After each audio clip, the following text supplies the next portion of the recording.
अस्सलाम वालेकुम students. As we know कि हमारे एग्जाम्स अभी तक कंटिन्यू है और जो स्टूडेंट्स एग्जाम्स दे के आ रहे हैं वो आके अपने एमसीक्यूज भी शेयर कर रहे हैं। मैंने अपनी प्रीवियस वीडियो में भी उनमें से कुछ एमसीक्यूज शेयर किए और आज के इस वीडियो में भी हम लोग कुछ और एमसीक्यूज देखेंगे। ये जो एमसीक्यूज है हमारे पास किसी ऑफिशियल रिसोर्स से नहीं है, बल्कि जो स्टूडेंट्स एग्जाम्स दे के आ रहे हैं उनमें से रैंडम स्टूडेंट्स को जो कुछ एमसीक्यूज एक दो याद है वो आके शेयर कर रहे हैं और उन्हीं सबको गैदर किया है मैंने इस वीडियो में। आप लोगों ने अपनी तैयारी के लिए मेन फोकस की रेपो ही रखनी है। इन एमसीक्यूज को शेयर करने का जस्ट यही पर्पज है कि आप लोग को आइडिया हो जाए कि किस टॉपिक में से किस तरह के क्वेश्चंस आ रहे हैं। मैंने अपनी प्रीवियस वीडियो में 19 तक क्वेश्चन शेयर किए थे, ये रेस्ट पैरामीटर्स तक। इससे आगे ही आज हम कंटिन्यू करेंगे। सो फर्स्ट क्वेश्चन है हमारे पास, what is a local variable in TypeScript. TypeScript में लोकल वेरिएबल्स किस तरह के होते हैं। लोकल स्कोप और ग्लोबल स्कोप वेरिएबल का हमें अच्छे से पता होना चाहिए। इससे रिलेटेड बहुत से स्टूडेंट्स के पास क्वेश्चन आ रहे हैं कि लोकल वेरिएबल किस तरह के होते हैं या ग्लोबल स्कोप वेरिएबल किस तरह के होते हैं। लोकल वेरिएबल से डिक्लेयर करने के लिए कौन कौन सा कीवर्ड हम यूज़ करते हैं, लेट, कॉन्स्ट। इससे रिलेटेड बहुत से स्टूडेंट के पास क्वेश्चन आ रहे हैं, तो ये आप लोग को अच्छे से आइडिया होना चाहिए। लोकल वेरिएबल्स हमारे पास वो वेरिएबल्स होते हैं जो किसी ब्लॉक ऑफ कोड में हो। मीन्स अगर हमने किसी फंक्शन या लूप्स में कोई वेरिएबल डिक्लेयर किया है तो हम उसी ब्लॉक ऑफ कोड में उसे एक्सेस कर सकेंगे। इसे हम लोकल वेरिएबल्स कहते हैं। और जो ग्लोबली हमारे कोड में वेरिएबल्स हो उन्हें हम ग्लोबल वेरिएबल्स कहते हैं। इसमें हमारे पास फर्स्ट ऑप्शन है, a variable declared outside a function. Means एक वेरिएबल हम ग्लोबली डिक्लेयर कर रहे हैं। लोकल वेरिएबल डिक्लेयर करने के लिए हमने किसी फंक्शन या किसी लूप या किसी ब्लॉक ऑफ कोड में लोकल वेरिएबल को डिक्लेयर करना होता है, तो ये ऑप्शन हमारे पास इनकरेक्ट है। लोकल वेरिएबल को हम किसी ब्लॉक ऑफ कोड में डिक्लेयर करते हैं, वो भी लेट या कॉस्ट के कीवर्ड के साथ। अगर वेर के कीवर्ड से किसी ब्लॉक ऑफ कोड में भी डिक्लेयर किया जाए तो वो हमारे पास लोकल वेरिएबल्स नहीं होते। इसके अलावा बी ऑप्शन है हमारे पास, a variable declared inside a function. तो ये ऑप्शन हमारे पास ठीक है। इसके अलावा सी ऑप्शन है, a variable declared with the let keyword. हमारे पास लोकल वेरिएबल लेट या कॉस्ट के कीवर्ड से डिक्लेयर होते हैं, लेकिन ये स्टेटमेंट हमारे पास इनकम्प्लीट है, क्योंकि लेट या कॉस्ट के कीवर्ड से अगर हमने ग्लोबली कोई वेरिएबल डिक्लेयर किया होगा तो वो ग्लोबल ही होगा। अगर लेट या कॉस्ट के कीवर्ड से हमने किसी ब्लॉक ऑफ कोड में वेरिएबल डिक्लेयर किया होगा तो वही लोकल वेरिएबल होगा। इसके अलावा डी ऑप्शन में, a variable declared with the const keyword, तो ये भी हमारे पास इनकरेक्ट स्टेटमेंट है, इनकम्प्लीट है ये। बी ऑप्शन हमारे पास करेक्ट होगा। इसके अलावा नेक्स्ट क्वेश्चन है हमारे पास, what is the result of combining two types using the and operator. तो ये क्वेश्चन पर्सनली मेरे पास भी आया था कि अगर हम टू टाइप्स को एंड ऑपरेटर से कंबाइन करेंगे तो हमारे पास कौन सा ऑप्शन करेक्ट है। इसमें हमारे पास intersection of the types option correct है। ये हमने स्टेप 5 ऑब्जेक्ट्स पे कवर किया था कि इंटरसेक्शन टाइप्स हम किस तरह क्रिएट करते हैं। हमने जो टाइप्स को कंबाइन किया था एंड ऑपरेटर से और उसे न्यू टाइप में क्रिएट करके जहाँ जहाँ हमने फिर दोनों टाइप्स को यूज़ करना था वहाँ यूज़ किया था। इसके अलावा ये जो फर्स्ट ऑप्शन है, यूनियन ऑफ द टाइप्स, तो ये हम वर्टिकल लाइन लगा के यूनियन टाइप्स क्रिएट कर रहे होते हैं। ये ऑप्शन भी इनकरेक्ट है। और इसके अलावा सी ऑप्शन है हमारे पास, extension of one type by another, तो ये हम इंटरफेस में क्रिएट कर रहे होते हैं एक्सटेंड का कीवर्ड लगा के। यहाँ एंड ऑपरेटर से हम लोग इंटरसेक्शन ऑफ द टाइप्स ही क्रिएट कर रहे होते हैं, तो ये हमारे पास बी ऑप्शन करेक्ट है। नेक्स्ट क्वेश्चन है हमारे पास, how can we make a numeric enum. As we know कि हमारे पास जो भी एनम हो वो बाय डिफ़ॉल्ट न्यूमेरिक ही होते हैं। उनकी इंडेक्स की वैल्यू 0 से स्टार्ट होती है बाय डिफ़ॉल्ट। लेकिन यहाँ क्वेश्चन में है कि हम किस तरह न्यूमेरिक एनम क्रिएट करते हैं। तो हम जब एनम में खुद न्यूमेरिक वैल्यू दे रहे होते हैं तो हम इक्वल्स टू के बाद कोई भी जो वैल्यू हमने देनी है एनम को वो हम वैल्यू देते हैं। इसमें हमारे पास इसका सिंटैक्स है कि हम किस तरह क्रिएट करते हैं, कॉलन लगा के या इक्वल्स टू के बाद। तो ये इसमें हमारे पास डी ऑप्शन करेक्ट है। फर्स्ट ऑप्शन में तो हमारे पास बाय डिफ़ॉल्ट ही न्यूमेरिक है। अगर यहाँ क्वेश्चन होता कि बाय डिफ़ॉल्ट कौन सा न्यूमेरिक एनम है तो हम ए ऑप्शन करेक्ट करते, लेकिन इन्होंने कहा है कि हम किस तरह न्यूमेरिक एनम क्रिएट करते हैं। हम किस तरह क्रिएट करते हैं तो हम इक्वल्स टू के बाद अपने एनम को न्यूमेरिक कर रहे होते हैं। इसके अलावा सी ऑप्शन हमारे पास इनकरेक्ट है। इसमें कॉलन से न्यूमेरिक एनम क्रिएट किया हुआ है, हम इक्वल्स टू के बाद क्रिएट करते हैं। एंड डी ऑप्शन में इनकी कीज़ को स्ट्रिंग में किया हुआ है, तो कीज़ हमारे पास स्ट्रिंग में नहीं होती। इसमें हमारे पास करेक्ट ऑप्शन बी है। अब नेक्स्ट क्वेश्चन है हमारे पास, how to make interfaces in TypeScript. हम टाइपस्क्रिप्ट में इंटरफेसेस किस तरह क्रिएट करते हैं, तो इसमें हमारे पास करेक्ट सिंटैक्स हमने फाइंड करना है। इंटरफेसेस को क्रिएट करने के लिए हम इंटरफेस कीवर्ड लगाते हैं और जो भी हमने इंटरफेस अपने नेम देना होता है वो हम नेम लिखते हैं। एंड देन कर्ली ब्रेसेस में हमने स्ट्रक्चर डिफाइन करना होता है ऑब्जेक्ट्स का। नेम में हमने किस तरह का टाइप देनी है, एज में किस तरह की टाइप देनी है। इनको सेपरेट करने के लिए हम लोग सेमीकोलन का यूज़ करते हैं, कॉमा का नहीं। तो इसमें हमारे पास ए ऑप्शन इंटरफेस पर्सन, ये फर्स्ट की चीज़ ठीक है, लेकिन नेम और एज को सेपरेट करने के लिए कॉमा का यूज़ किया हुआ है, ये हमारे पास इनकरेक्ट हो जाएगा। बी ऑप्शन में हमारे पास बीच में इक्वल्स टू का साइन है, तो ये इक्वल्स टू का साइन नहीं होता हमारे पास इसके सिंटैक्स में। इसके अलावा सी ऑप्शन में कॉलन का यूज़ है, कॉलन का यूज़ भी नहीं होता। डी ऑप्शन हमारे पास करेक्ट है, जिसमें सेपरेट करने के लिए भी सेमीकोलन का यूज़ है, कॉमा का नहीं, तो ये हमारे पास डी ऑप्शन करेक्ट होगा। ये जिस तरह हमने इंटरफेसेस का सिंटैक्स देखा या न्यूमेरिक एनएम का सिंटैक्स देखा, इस तरह बहुत से स्टूडेंट के पास सिंटैक्स के क्वेश्चंस आ रहे हैं। टपल्स का syntax, how to declare a variable, या फंक्शन का सिंटैक्स, या रेस्ट पैरामीटर का सिंटैक्स। तो सिंटैक्स आप लोगों ने अच्छे से कवर करना है। इसके अलावा नेक्स्ट क्वेश्चन है हमारे पास, which function returns an array in TypeScript. कौन सा फंक्शन हमारे पास एरे रिटर्न करेगा?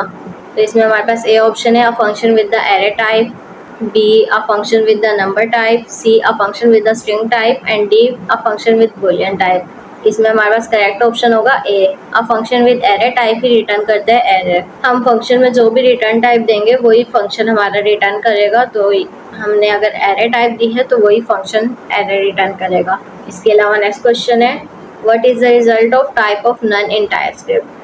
तो इस तरह के क्वेश्चंस बहुत से स्टूडेंट के पास आ रहे हैं, बहुत से मेजॉरिटी ऑफ द स्टूडेंट के पास। किसी के पास type of undefined, type of null, type of object, type of array. तो आप सब टाइप्स को टाइप ऑफ ऑपरेटर के साथ लाजमी देख के जाइएगा। इस क्वेश्चन में बहुत से स्टूडेंट के पास मिस्टेक हुई है। नन की फुल फॉर्म है हमारे पास नॉट अ नंबर, और इसके ऑप्शंस में हमारे पास फर्स्ट ऑप्शन है नन। तो ये तो बिल्कुल ही इलॉजिकल ऑप्शन है, नन हमारे पास कोई टाइप ही नहीं है, तो रिजल्ट हमारे पास नन बिल्कुल भी नहीं आएगा। इसके अलावा स्टूडेंट के पास 3 ऑप्शंस बचे, और स्टूडेंट ने ये भी कंसीडर कर लिया कि नंबर भी हमारे पास ऑप्शन नहीं होगा, क्योंकि नन की फुल फॉर्म तो नॉट अ नंबर है, तो ये ऑप्शन भी हमारे पास इनकरेक्ट होगा। और कुछ स्टूडेंट्स अनडिफाइंड पे टिक करके आए, कुछ स्टूडेंट ऑब्जेक्ट्स पे, बल्कि इसका करेक्ट ऑप्शन हमारे पास सी है, नंबर। क्योंकि जावास्क्रिप्ट, टाइपस्क्रिप्ट दोनों फ्लोटिंग पॉइंट और इंटीजर्स को नंबर में ही कंसीडर करते हैं, और ये हमारे पास नन मोस्टली उन केसेस में आ रहा होता है जब हमारे पास इन्फिनिटी ऑप्शन आए या फ्लोटिंग पॉइंट में कोई अजीब सा ऑप्शन आए, तो हमारे पास नन रिटर्न हो रहा होता है। इसे हम वीएस कोड में भी देख लेते हैं। यह मैंने पहले से कोड कमेंट किया हुआ है, और सिंपली नन का आउटपुट देखने के लिए हम इसे अनकमेंट कर लेते हैं और टर्मिनल पे कमांड लिखेंगे, tsc index.ts and node index.js, और हमारे पास यहाँ इसका आउटपुट नंबर आ गया।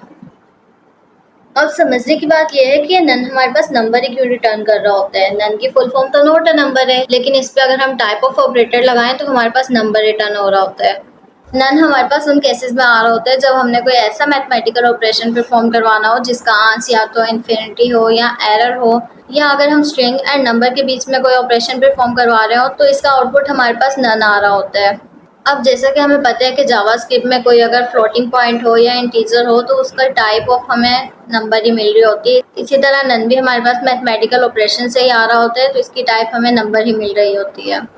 फॉर एग्जाम्पल, जैसा कि मैंने यहाँ एक वेरिएबल क्रिएट किया हुआ है और यहाँ 0 से 0 को डिवाइड करवाया हुआ है, ये ऑपरेशन परफॉर्म करवाया हुआ है। अब अगर इसे हम कैलकुलेटर में देखेंगे तो हमारे पास एरर आ रहा होगा, लेकिन अगर हम इसे यहाँ टर्मिनल पे देखें तो सिंपली हम पहले इसे अनकमेंट कर लेते हैं और ऊपर वाले को कमेंट,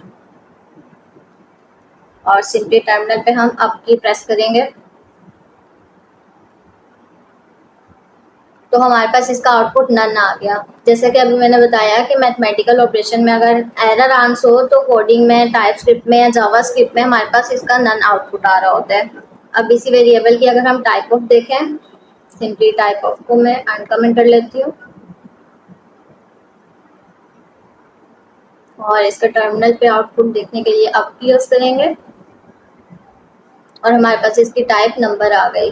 तो इसमें अब हमारे पास करेक्ट ऑप्शन होगा सी, नंबर। टाइप ऑफ नन का हमारे पास आउटपुट नंबर आता है, ये भी हमने डिटेल में देख भी लिया। अब नेक्स्ट क्वेश्चन देखते हैं। नेक्स्ट क्वेश्चन है हमारे पास, which loop is best suited for iterating over an objects properties. Object की प्रॉपर्टीज पे कौन सा लूप आइटरेट करता है, ये हमने फाइंड करना है। इसमें हमारे पास 4 लूप्स के ऑप्शन है और लूप्स के क्वेश्चन बहुत से स्टूडेंट के पास आ रहे हैं। ये सर जिया की रेपो में नहीं थे, लेकिन क्लास में हमें करवाए थे, इस वजह से बहुत से स्टूडेंट के पास आ रहे हैं, तो हमें इसका पता होना चाहिए कौन सा लूप हम कहाँ यूज़ करते हैं। इसमें से फॉर ऑफ लूप को हम लोग एरे के एलिमेंट्स पे आइटरेट करने के लिए यूज़ करते हैं, एरे के एलिमेंट्स या स्ट्रिंग के एलिमेंट्स पे आइटरेट करने के लिए यूज़ कर रहे होते हैं। इसके अलावा फॉर इन लूप को हम लोग ऑब्जेक्ट की प्रॉपर्टीज पे आइटरेट करने के लिए यूज़ करते हैं। इसके अलावा while loop and do while loop बिल्कुल सेम ही होते हैं। जस्ट व्हाइल लूप में पहले हमारी कंडीशन चेक होती है, फिर हमारा ब्लॉक ऑफ कोड एग्जीक्यूट होता है। इसके अलावा रिपीट करने के लिए अगेन कंडीशन चेक होती है, फिर हमारा कोड एग्जीक्यूट होता है। जबकि डू व्हाइल लूप में पहले हमारा कोड एग्जीक्यूट होता है, फिर कंडीशन चेक होती है अगेन आइटरेट करने के लिए, अगेन रिपीट करने के लिए। तो इसमें हमारे पास क्वेश्चन है कि ऑब्जेक्ट की प्रॉपर्टीज पे आइटरेट करने के लिए कौन सा लूप बेस्ट है। तो इसमें हमारे पास बी ऑप्शन करेक्ट होगा, फॉर इन लूप। अब नेक्स्ट क्वेश्चन देखते हैं। नेक्स्ट क्वेश्चन है हमारे पास, which of the following statement is correct about enums. Enums से रिलेटेड कौन सी स्टेटमेंट इसमें से करेक्ट है, और इसके ऑप्शंस हमारे पास चेक बॉक्स में थे। मीन्स हम एक से ज्यादा ऑप्शंस यहाँ सेलेक्ट कर सकते हैं। इसमें से फर्स्ट ऑप्शन है हमारे पास a set of name constant. तो ये तो एनम की मेन प्रॉपर्टी है कि एनम सेट होता है कांस्टेंट नेम्स का, और इसके अंदर हम लोग या तो स्ट्रिंग में वैल्यू स्टोर करते हैं या न्यूमेरिक में। एंड बी ऑप्शन है हमारे पास, एनम्स कैन हैव स्ट्रिंग वैल्यूज। तो ये भी सही है, एनम्स में हम लोग यहाँ स्ट्रिंग वैल्यू स्टोर कर रहे होते हैं या न्यूमेरिक। एंड सी ऑप्शन में भी न्यूमेरिक वैल्यूज है। तो ये ए, बी एंड सी हमारे पास करेक्ट ऑप्शंस हो गए। इसके अलावा डी ऑप्शन है हमारे पास, enums used to define a set of named variables. क्योंकि एनम में हम लोग कांस्टेंट नेम डिफाइन कर रहे होते हैं, वेरिएबल्स नहीं। तो ये हमारे पास डी इनकरेक्ट स्टेटमेंट हो गई। ए, बी एंड सी हमारे पास करेक्ट स्टेटमेंट्स हैं। इसके अलावा नेक्स्ट क्वेश्चन है हमारे पास, which of the following can be used to narrow down union types in TypeScript। TypeScript में यूनियन टाइप्स को नैरो डाउन करने के लिए हम क्या यूज कर रहे होते हैं, इनमें ऑप्शंस में हमने सेलेक्ट करना है। फर्स्ट ऑप्शन है हमारे पास, using type of and instance of. Second, using classes, using interfaces, using type of and interface. अगर आप लोग को याद हो तो हमने स्टेप 4 यूनियन रिटर्न्स में देखा था कि हम किस तरह अपने यूनियन टाइप्स को नैरो डाउन कर रहे थे। उसमें हमने यूनियन टाइप्स को टाइप ऑफ ऑपरेटर से नैरो डाउन किया था। तो इसके अलावा हम इंस्टेंस ऑफ से भी कर सकते हैं। तो इसमें हमारे पास ए ऑप्शन करेक्ट होगा, using type of and instance of. हम इन दोनों ऑपरेटर से नैरो डाउन कर रहे होते हैं अपनी यूनियन टाइप्स को। तो इसमें हमारे पास करेक्ट ऑप्शन हो गया ए। अब इसके अलावा नेक्स्ट क्वेश्चन देखते हैं। नेक्स्ट क्वेश्चन है हमारे पास, what is the correct syntax for using rest parameters in a function. Functions में रेस्ट पैरामीटर्स यूज करने के लिए हमने सिंपली उसके पैरेंथेसिस में स्प्रेड ऑपरेटर मींस 3 डॉट लगा के उससे आर्गुमेंट देना होता है, कोई भी नेम देना होता है। तो ये हमारे पास रेस्ट पैरामीटर्स कहलाते हैं। अब इनके ऑप्शंस में फर्स्ट ऑप्शन में हमारे पास फंक्शन के पैरेंथेसिस में पहले आर्गुमेंट दिया गया है, फिर स्प्रेड ऑपरेटर का यूज किया गया है। तो ये हमारे पास इनकरेक्ट स्टेटमेंट हो जाएगी। इसके अलावा बी स्टेटमेंट में हमारे पास स्प्रेड ऑपरेटर के बाद आर्गुमेंट दिया गया है, जिस तरह रेस्ट पैरामीटर्स डिक्लेयर करते हैं, यूज करते हैं, बिल्कुल उसी तरह किया गया है। तो ये हमारे पास बी ऑप्शन इसका करेक्ट होगा। इसके अलावा सी ऑप्शन में हमारे पास ए के अंदर रेस्ट पैरामीटर्स को यूज किया गया है, तो ये हमारे पास इनकरेक्ट है। और डी ऑप्शन भी हमारे पास इनकरेक्ट है, यहाँ स्प्रेड ऑपरेटर का यूज ही नहीं है। अब इसके बाद नेक्स्ट क्वेश्चन है हमारे पास कोडिंग बेस्ड, और इसमें आउटपुट पूछा गया है, what will be the output of the following code. और यहाँ पहले हमारे पास ए वेरिएबल में 5 नंबर में स्टोर करवाया है, एंड बी वेरिएबल में हमारे पास 5 स्ट्रिंग में है। एंड देन नेक्स्ट लाइन में इन दोनों को इक्वालिटी ऑपरेटर से कंपेयर किया गया है एक दूसरे के साथ कि 5 इक्वल्स टू 5 है या नहीं। एंड देन नेक्स्ट लाइन में स्ट्रिक्ट इक्वालिटी ऑपरेटर यूज किया गया है। अब यहाँ इक्वल्स टू का हम साइन समझते हैं। अगर हमारे पास कोडिंग में एक इक्वल्स टू होता है तो ये हमारे पास वैल्यू स्टोर करने के लिए होता है। जैसे कि हमने यहाँ ए वेरिएबल में 5 वैल्यू स्टोर करवाई है। एक इक्वल्स टू का साइन हम वैल्यू स्टोर करने के लिए यूज करते हैं। अगर यहाँ डबल इक्वल्स टू साइन हो तो ये हमारे पास इक्वालिटी ऑपरेटर होता है विद टाइप कन्वर्जन। मीन्स यहाँ हमारी इक्वालिटी चेक होती है विद टाइप कन्वर्जन। अगर यहाँ जैसे ए में 5 नंबर में है एंड बी में 5 स्ट्रिंग में है, तो ये इक्वालिटी चेकर हमारे पास इसकी टाइप कन्वर्ट करके मीन्स या तो दोनों को नंबर में कन्वर्ट कर लेगा या दोनों को स्ट्रिंग में कन्वर्ट कर लेगा, और हमारे पास इसका आउटपुट ट्रू आएगा कि ये दोनों इक्वल्स हैं एक दूसरे के। इसके अलावा 3 इक्वल्स टू का साइन होता है स्ट्रिक्ट इक्वालिटी ऑपरेटर के लिए विदाउट टाइप कन्वर्जन। इसमें टाइप कन्वर्ट नहीं होती। मीन्स हम 5 अगर नंबर में है तो नेक्स्ट 5 भी हमारे पास नंबर में ही होगा, तो फिर ही हमारे पास ट्रू रिटर्न होगा, अदरवाइज फॉल्स। यहाँ हमारे पास इक्वालिटी चेक होती है विद टाइप्स। अगर दोनों की टाइप्स एंड नंबर सेम है तो फिर ही हमारे पास ट्रू रिटर्न होता है। तो इसमें हमारे पास फर्स्ट लॉग स्टेटमेंट में ट्रू रिटर्न होगा, क्योंकि यहाँ टाइप कन्वर्ट करके दोनों को कंपेयर किया जाएगा। तो दोनों 5 में टाइप कन्वर्ट करके दोनों 5 इक्वल आ जाएंगे और यहाँ हमारे पास ट्रू रिटर्न हो जाएगा। अब नेक्स्ट लॉग स्टेटमेंट में हमारे पास फॉल्स रिटर्न होगा, क्योंकि दोनों की वैल्यूज बेशक सेम है लेकिन इन दोनों की टाइप्स डिफरेंट है, तो हमारे पास यहाँ फॉल्स रिटर्न हो जाएगा। इसका ऑप्शन हमारे पास सी करेक्ट होगा। इसे हम वीएस कोड पे भी देख लेते हैं। वीएस कोड में हम पहले ये ऊपर वाला कमेंट कर लेते हैं और इस क्वेश्चन का आउटपुट हम अनकमेंट कर लेते हैं। अब यहाँ हमारे पास एरर आ रहा है क्योंकि हमने फाइल टाइपस्क्रिप्ट की बनाई हुई है और टाइपस्क्रिप्ट इस तरह के कंपैरिजन अलाउ नहीं करता। तो इससे हम गूगल पेज पे देख लेते हैं सिंपली इंस्पेक्ट करके। अब यहाँ हम अपने माउस पे राइट क्लिक करेंगे और यहाँ इंस्पेक्ट का ऑप्शन आ रहा है। यहाँ सिंपली हम कंसोल में जाएंगे और वेरिएबल डिक्लेयर करेंगे let a equals to 5 number में रखेंगे। इसके अलावा लेट बी इक्वल्स टू 5 इसे हम स्ट्रिंग में देंगे। एंड देन सिंपली अब हम नेक्स्ट लाइन में अगर ए इक्वल्स टू डबल इक्वल्स लगा के क्वालिटी ऑपरेटर को यूज करके बी लिखेंगे तो हमारे पास यहाँ इसका आउटपुट ट्रू आ रहा है। और अगर हम यही ए स्ट्रिक्ट क्वालिटी ऑपरेटर यूज करेंगे 3 इक्वल्स टू यूज करेंगे देन बी लिखेंगे तो इसमें हमारे पास इसका आउटपुट फॉल्स आ रहा है। अब अपने ऑप्शंस में देखें तो इसमें हमारे पास सी ऑप्शन करेक्ट हो गया। एंड नेक्स्ट क्वेश्चन है हमारे पास Which of the following methods adds one or more elements to the end of an array? Means यहाँ हमारे पास एरे का ऐसा कौन सा मेथड है जो एरे के एंड में एक एलिमेंट ऐड करे। अब यहाँ बहुत से स्टूडेंट पजल हो जाते हैं कि एंड में एलिमेंट ऐड करने के लिए कौन सा मेथड यूज़ करना है और फर्स्ट पे एलिमेंट ऐड करने के लिए कौन सा मेथड यूज़ करना है। तो इसमें पॉप मेथड हमारे पास एंड में एलिमेंट रिमूव करने के लिए यूज़ होता है। पुश मेथड एंड में एलिमेंट ऐड करने के लिए यूज़ होता है। इसके अलावा शिफ्ट हमारे पास फर्स्ट एलिमेंट रिमूव करने के लिए यूज होता है और अनशिफ्ट में हम लोग एरे में फर्स्ट में एलिमेंट्स ऐड करते हैं। अब यहाँ हमारे पास क्वेश्चन ये है कि एरे के एंड में हमने कोई एलिमेंट ऐड करना है तो इसमें हमारे पास करेक्ट ऑप्शन होगा पुश। लेकिन इन सब मेथड्स को बताने का सिर्फ एक इस पर्पज था कि आप लोग को पता हो, क्योंकि क्वेश्चन चेंज हो रहे हैं। वहाँ ये भी पूछ सकते हैं कि रिमूव करने के लिए कौन सा मेथड है और फर्स्ट में ऐड करने के लिए कौन सा मेथड है, फर्स्ट में रिमूव करने के लिए कौन सा मेथड है। अब नेक्स्ट क्वेश्चन है हमारे पास which function returns the never type. अगर हमें अपने फंक्शन में किसी तरह का आउटपुट चाहिए हो तो हम सिंपली अपने फंक्शन को वो रिटर्न टाइप देते हैं। अगर हमें स्ट्रिंग में फंक्शन का आउटपुट चाहिए तो हम रिटर्न टाइप में स्ट्रिंग देते हैं और अगर हमें नंबर में आउटपुट चाहिए तो हम नंबर में देते हैं। अब यहाँ हमारे पास पूछा गया है कि हमने नेवर टाइप देनी है अपने फंक्शन को, तो इसमें हमारे पास कौन सा सिंटैक्स करेक्ट है। फंक्शन को रिटर्न टाइप देने के लिए हमने सिंपली उसके पैरेंथेसिस के बाद कर्ली ब्रेसेस से पहले कॉलन लगा के उसे जो भी टाइप देंगे वो इसकी रिटर्न टाइप होगी। अब यहाँ फर्स्ट ऑप्शन में हमारे पास इसी तरह वॉइड टाइप दी हुई है। वॉइड टाइप तो हम लोग अगर कुछ रिटर्न ना करवाना हो तो फिर हम वॉइड टाइप देते हैं अपने फंक्शन को। बी ऑप्शन में हमारे पास नल टाइप दी हुई है तो नल भी नहीं, हमें रिटर्न टाइप नेवर चाहिए तो कॉलन के बाद यहाँ नेवर होना चाहिए। बी ऑप्शन भी हमारे पास इनकरेक्ट है। इसके अलावा सी ऑप्शन में हमारे पास नेवर टाइप दी हुई है रिटर्न, तो सी ऑप्शन हमारे पास करेक्ट होगा। इसके अलावा डी ऑप्शन में हमारे पास प्रॉमिस वॉइड टाइप है तो ये हमारे पास इनकरेक्ट है। इसका करेक्ट ऑप्शन हमारे पास सी आ गया। अब नेक्स्ट क्वेश्चन देखते हैं। नेक्स्ट क्वेश्चन है हमारे पास what is the purpose of using await before an async function. हम अपने असिंक्रोनस फंक्शन में अवेट का कीवर्ड तब यूज करते हैं जब हमें अपने एग्जीक्यूशन थोड़ी देर के लिए रोकनी हो ताकि हमारा पिछला काम पहले हो जाए फिर हमारी आगे की एग्जीक्यूशन काम हो। जब तक पिछला काम कंप्लीट ना हो तब तक हमारा कोड आगे ना बढ़े तो हम यहाँ अवेट कीवर्ड यूज कर रहे होते हैं। अब यहाँ हमारे पास फर्स्ट ऑप्शन है to pause the execution of the code until the promise is resolve. तो इसमें हमारे पास करेक्ट स्टेटमेंट हो गई ए, क्योंकि हमारा एग्जीक्यूशन ऑफ द कोड रुक जाता है जब तक हमारा प्रॉमिस रिजॉल्व ना हो, मतलब पिछला कोड हमारा कंप्लीट ना हो।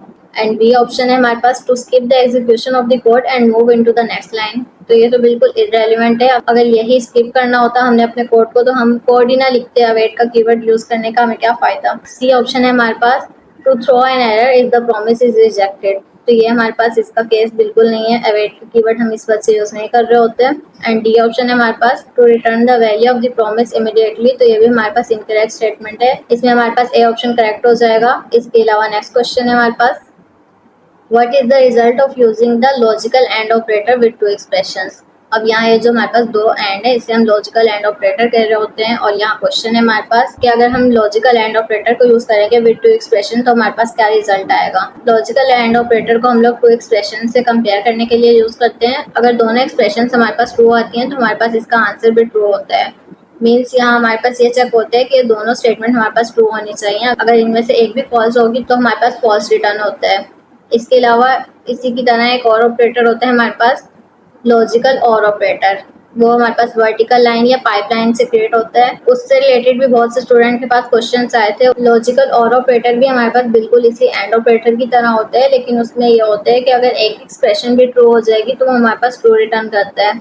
इसमें तो ये कंडीशन है कि अगर दोनों ट्रू होंगी तो फिर ये ट्रू रिटर्न करता है, वरना हमारे पास फॉल्स रिटर्न होता है अगर एक एक्सप्रेशन ट्रू होगी और एक एक्सप्रेशन फॉल्स। जबकि और ऑपरेटर हमारे पास एक एक्सप्रेशन ट्रू होने पे भी ट्रू रिटर्न करता है और अगर सब फॉल्स होंगी फिर ही वो हमारे पास फॉल्स रिटर्न करता है। अब इसके ऑप्शंस में हमारे पास फर्स्ट ऑप्शन है if both expressions are true the result is false. तो ये तो हमारे पास इनकरेक्ट हो गई, क्योंकि अगर दोनों एक्सप्रेशन ट्रू होंगी तो हमारे पास ट्रू ही रिटर्न होगा। अब इसके अलावा बी ऑप्शन में हमारे पास if both expressions are true the result is true, तो ये हमारे पास करेक्ट स्टेटमेंट हो गई। इसके अलावा सी ऑप्शन है हमारे पास if either expression is true the result is true, कि अगर एक भी एक्सप्रेशन ट्रू हुई तो हमारे पास रिजल्ट ट्रू आ जाएगा। तो ये तो हमारे पास लॉजिकल और ऑपरेटर में आएगा। अगर क्वेश्चन होता लॉजिकल और ऑपरेटर का तो इसमें हमारे पास सी ऑप्शन करेक्ट होता है। इसके अलावा डी ऑप्शन है हमारे पास if either expression is false the result is false, तो ये भी हमारे पास इनकरेक्ट हो गई इससे रिलेटेड। अब नेक्स्ट क्वेश्चन देखते हैं। नेक्स्ट क्वेश्चन है हमारे पास what is the correct syntax for tuples. Tuples से रिलेटेड इसमें से कौन सा सिंटैक्स करेक्ट है, और इसमें हमारे पास ऑप्शंस चेक बॉक्स में मीन्स हम एक से ज्यादा यहाँ ऑप्शन सिलेक्ट कर सकते हैं। टपल्स अगर आप लोग को याद हो तो ये बिल्कुल एरे की तरह ही होते हैं, लेकिन इसमें हमारे पास स्ट्रक्चर बिल्कुल एग्जैक्ट होता है। मीन्स हम लोग स्क्वायर ब्रैकेट्स में एक एग्जैक्ट स्ट्रक्चर डिफाइन करते हैं और फिर उसी से रिलेटेड हमने वैल्यू स्टोर करनी होती है स्क्वायर ब्रैकेट्स में। अब इसमें अगर हम फर्स्ट ऑप्शन देखें तो इसके स्ट्रक्चर में 2 बार नंबर है, कि यहाँ एरे में भी नंबर आएगा, और अगर एरे में देखें तो इसमें पहले हमारे पास स्ट्रिंग है एंड देन नंबर है, तो ये तो हमारे पास इनकरेक्ट सिंटैक्स हो गया। अब इसके बी ऑप्शन में हमारे पास स्ट्रक्चर है नंबर एंड स्ट्रिंग, पहले नंबर आएगा एंड देन स्ट्रिंग, और इसके एरे में भी हमारे पास पहले नंबर है 8 एंड देन स्ट्रिंग है हेलो। इसके अलावा सी ऑप्शन में स्ट्रक्चर डिफाइन है स्ट्रिंग एंड स्ट्रिंग, और इसके एरे में भी 2 बार स्ट्रिंग्स हैं, तो ये भी हमारे पास करेक्ट स्टेटमेंट हो गई। और इसके अलावा डी ऑप्शन में हमारे पास स्ट्रक्चर है पहले स्ट्रिंग एंड देन नंबर, और इसके एरे में 2 बार नंबर ही है, तो ये हमारे पास इनकरेक्ट हो गई। इसमें हमारे पास B and C correct statements हैं। अब नेक्स्ट क्वेश्चन देखते हैं। अब इसके अलावा अगेन हमारे पास कोडिंग बेस एक क्वेश्चन है what is the output of the following code. इसमें हमारे पास कोड दिया हुआ और इसका हमने आउटपुट फाइंड करना है। यहाँ हमारे पास लेट एक्स एक वेरिएबल डिक्लेयर किया हुआ है एक्स नेम से, और उसमें एनी टाइप होने की वजह से पहले स्ट्रिंग में वैल्यू स्टोर है एंड देन नंबर में। अब यहाँ पूछा गया है लॉग स्टेटमेंट में कि हमारे पास इसका आउटपुट क्या आएगा, तो इसमें हमारे पास पहले वैल्यू हेलो इनिशियलाइज करवाई गई है वेरिएबल में एंड देन उसे अपडेट कर दिया गया है इसमें 5 वैल्यू रख के। अब हमारे पास एक्स की वैल्यू 5 होगी, और अगर हम इसे टर्मिनल पे देखेंगे तो हमारे पास 5 आउटपुट आएगा। इसे हम VS कोड में भी देख लेते हैं। यहाँ सिंपली मैं अनकमेंट करूंगी इस कोड को, मैंने पहले से यहाँ कोड लिखा हुआ है सिंपली अनकमेंट, एंड टर्मिनल पे देखने के लिए अगेन अप की यूज करेंगे, और यहाँ हमारे पास इसका आउटपुट भी 5 आ गया। अब अगेन क्वेश्चन को देखते हैं, और इसमें हमारे पास इसका करेक्ट ऑप्शन हो जाएगा बी 5। अगर यहाँ जस्ट एक्स में हेलो ही रखा गया होता, इसमें अपडेट ना किया होता, तो फिर हमारे पास ए ऑप्शन करेक्ट हो जाता, लेकिन यहाँ हमारे पास बी ऑप्शन करेक्ट है।